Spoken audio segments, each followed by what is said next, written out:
पाकिस्तानी सेना का पकड़ा गया झूठ, बेनकाब हो गई पाकिस्तानी सेना की कहानी। बंधकों ने खोली पोल सेना के नापाक इरादों की। अब कहां मुंह छिपा रहे हैं असीम मुनीर, यह देखना होगा है।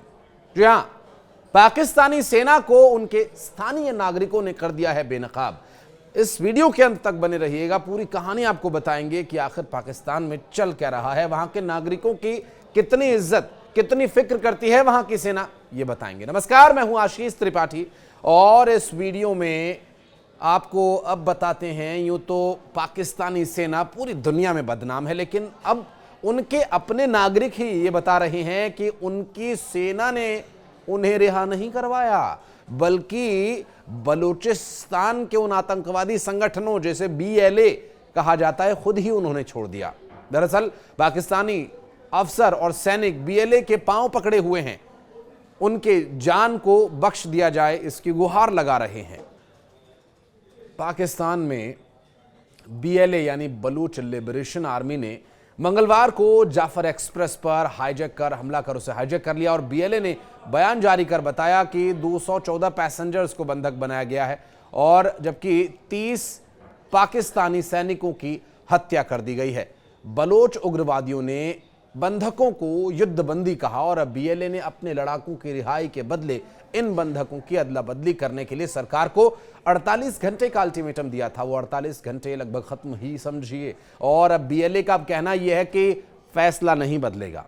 जाफर एक्सप्रेस जो सुबह 9 बजे क्वेटा से पेशावर के लिए चली थी, उसके सीवी पहुंचने का जो टाइम है वो 1:30 बजे था। अब इसके पहले ही दोपहर करीब 1 बजे बलूचिस्तान के बुलान जिले के माशकाफ इलाके में ये हमला हुआ। रात 10 बजे 8 घंटे के बाद भी ट्रेन पूरी तरह से BLA ही के लड़ाकों के नियंत्रण में है। पिछले 25 और 26 अगस्त 2024 के दरमियानी रात BLA ने इस ट्रेन के रूट में कोलपुर और मार्च के बीच एक ब्रिज को उड़ा भी दिया था।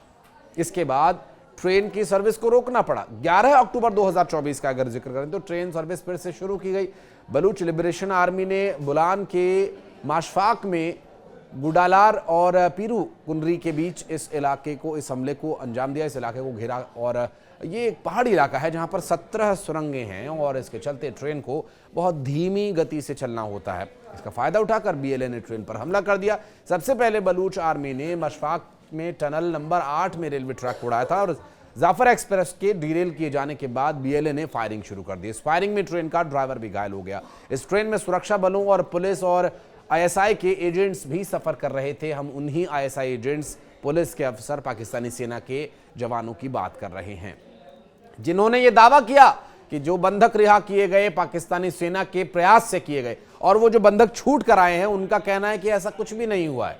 पाकिस्तानी सैनिक अफसर ISI के तो BLA वालों के पैर पकड़कर बैठे हुए हैं कि हमें बख्श दीजिए, हमारी जान बख्श दीजिए। BLA के जो लोग हैं उन्होंने खुद इन्हें छोड़ा, जिन लोगों को बंधक बनाया गया था, क्योंकि 700 लोग इसमें ट्रैवल कर रहे थे और 214 लोगों को पहले बंधक बनाया गया था, फिर कुछ लोगों को छोड़ दिया गया उनकी परिस्थितियों को देखते हुए। लेकिन कुछ पाकिस्तानी अफसर जो ISI के हैं, कुछ पाकिस्तानी सेना के सैनिक इसमें अभी भी BLA की गिरफ्त में और वो उसमें कुछ पुलिस के जवान भी शामिल हैं। देखिए, सोशल मीडिया पर कई तरह के मीम्स चलते हैं जिसमें कर्मा हिट्स अगेन का एक मीम बहुत ज़्यादा वायरल है। अगर आपने ये मीम नहीं देखा होगा तो अब इस वीडियो को देखकर आप समझ जाएंगे कि कर्मा हिट्स अगेन कैसे होता है। एक कंधार में हाईजैक हुआ था, इंडियन एयरलाइंस का वो हाईजैक किया गया था। IC-184 वो फ्लाइट संख्या थी और उस फ्लाइट के हाईजैक पर कितनी फिल्म्स बन चुकी हैं बॉलीवुड में। एक सीरीज़ भी आई थी IC-184 के नाम से और 148 184 थोड़ा सा कंफ्यूजन ज़रूर हुआ होगा। लेकिन अभी आप सिर्फ इस मुद्दे को समझिए कि जो पाकिस्तान में हो रहा है, जो ट्रेन हाईजैक हुई है, क्या ये कंधार हाईजैक की याद आपको दिलाता है? क्योंकि उस वक्त उस हाईजैक में पाकिस्तान का पूरा हाथ था। पाकिस्तान ही के कहने पर उसमें पाकिस्तानी आतंकवादियों ने हिस्सा लिया और पाकिस्तान के ही इशारे पर वहाँ सब कुछ हुआ। वहाँ पर जो भारतीय नागरिक मारे गए, उनकी आत्माओं की बद्दुआ लगी पाकिस्तान की सेना को कि पाकिस्तान का ये जो असली चेहरा है वो सामने आ गया। सेना के नाम पर ये लोग आतंकवादी पालते हैं और फिर वही आतंकवादी जब उनकी मांगें पूरी नहीं होती हैं तो वो इस तरह की हरकत करते हैं और फिर इन्हें घुटनों पर ला देते हैं। लेकिन इसमें सवाल यह है कि वहां के आम नागरिकों, आम बाशिंदों की क्या गलती है जो रोजमर्रा की जिंदगी जीने के लिए पाकिस्तान की बदहाल हालत को झेल रहे हैं और अंतर्राष्ट्रीय स्तर पर शर्मिंदगी भी झेल रहे हैं। दरअसल बीएलए का जो हमले का जवाब दिया गया, उस जवाब के बारे में बात करें, लेकिन बीएलए ने ट्रेन पर जो कब्जा किया उससे इस वक्त काफ़ी परेशानी पैदा हो गई है। पाकिस्तानी सेना, पाकिस्तानी सरकार पूरी तरह से दहली हुई है, हिली हुई है। 11 सुरक्षाकर्मियों को मार दिया है। घटना की जानकारी मिलने पर पाकिस्तानी आर्मी ने बीएलए की ज़मीनी फायरिंग और हवा से बम बरसाने का काम किया, लेकिन इसका भी जवाब बीएलए ने दिया। बीएलए लड़ाकों ने किसी भी तरह से आर्मी के ज़मीनी ऑपरेशन को तो रोक दिया। इसके बाद पाकिस्तानी आर्मी ने तुरंत इस इलाके की ओर से एक ट्रेन को रवाना किया जिसमें मदद के लिए सैनिकों को भेजा गया। पाकिस्तान के मंत्री मोहसिन नकवी ने कहा कि हम ऐसे जवानों से कोई समझौता नहीं करेंगे जिन्होंने बेकसूर यात्रियों पर गोलीबारी की। एक बयान में बीएलए ने कहा कि हमारे लड़ाकों ने माशफाक, धादर और बोलान में ऑपरेशन को प्लान किया। हमने रेलवे ट्रैक को उड़ाया जिसकी वजह से जाफर एक्सप्रेस को रुकना पड़ा। इसके बाद लड़ाकों ने ट्रेन पर कब्जा कर लिया, यात्रियों को बंधक बना लिया। पाकिस्तानी सेना के, पुलिस के, एंटी टेररिज्म फोर्स यानी एटीएफ के, इंटर सर्विसेज इंटेलिजेंस यानी आईएसआई के एक्टिव ड्यूटी कर्मचारियों को बंधक बना लिया गया गन पॉइंट पर। पंजाब जा रहे थे सभी छुट्टी पर और इसमें उन्होंने ये भी कहा कि हमने महिलाओं, बच्चों और बलूच यात्रियों को तो छोड़ दिया है, सिर्फ पाकिस्तानी सुरक्षा बलों के कर्मचारियों को ही बंधक बनाकर रखा हुआ है। इस ऑपरेशन का नेतृत्व बीएलए के फिदायीन यूनिट के मजीद ब्रिगेड कर रही है, जिसे फतेह स्क्वाड यानी एसटीओएस और जिराव इंटेलिजेंस विंग का समर्थन भी प्राप्त है। उनका यह भी कहना है कि अगर उनके खिलाफ कोई मिलिट्री ऑपरेशन करने की कोशिश की गई तो सभी बंधकों को कत्लेआम कर दिया जाएगा और इसकी जिम्मेदारी सिर्फ और सिर्फ पाकिस्तानी सेना की होगी। अब इतना ही नहीं, 2 साल पहले भी जाफर एक्सप्रेस में जो ब्लास्ट हुआ था 16 फरवरी 2023 को, वो ब्लास्ट भी जिसमें 2 लोगों की जान गई थी, इसी बीएलए के द्वारा किया गया था।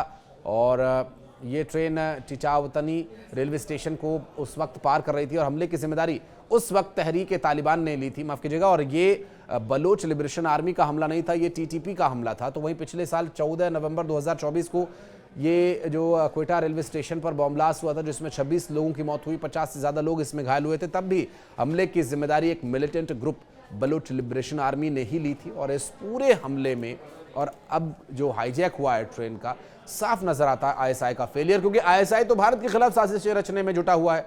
उसे तो भारत में अशांति फैलानी है, अपने देश में शांति नहीं करनी है। वहां की पुलिस, वहां की सेना भारत में किस तरह से अशांति और अस्थिरता पैदा की जाए ये जुगत लगाने में जुटे रहते हैं। वहां के अपने नागरिकों की उन्हें कोई चिंता नहीं है। वहां के नागरिक जो ये वीडियो देख रहे हैं वो अपना दर्द बयां करने के लिए यहाँ के कमेंट सेक्शन का इस्तेमाल कर सकते हैं, ये हमने आपके लिए खुला रखा हुआ है। और पाकिस्तानी सेना को अब थोड़ी शर्म करनी चाहिए, अपने देश के बारे में सोचना चाहिए। दूसरों के देश में, दूसरों के घरों में झांका ताकी करना बंद करें और अपनी परिस्थितियों को समझें और वहां के नागरिकों की चिंता करें, उनकी सुरक्षा करें। ये आपकी जिम्मेदारी है। इस वीडियो के बारे में कुछ भी आप कहना चाहते हैं तो कमेंट सेक्शन में आपका मोस्ट वेलकम रहेगा। धन्यवाद।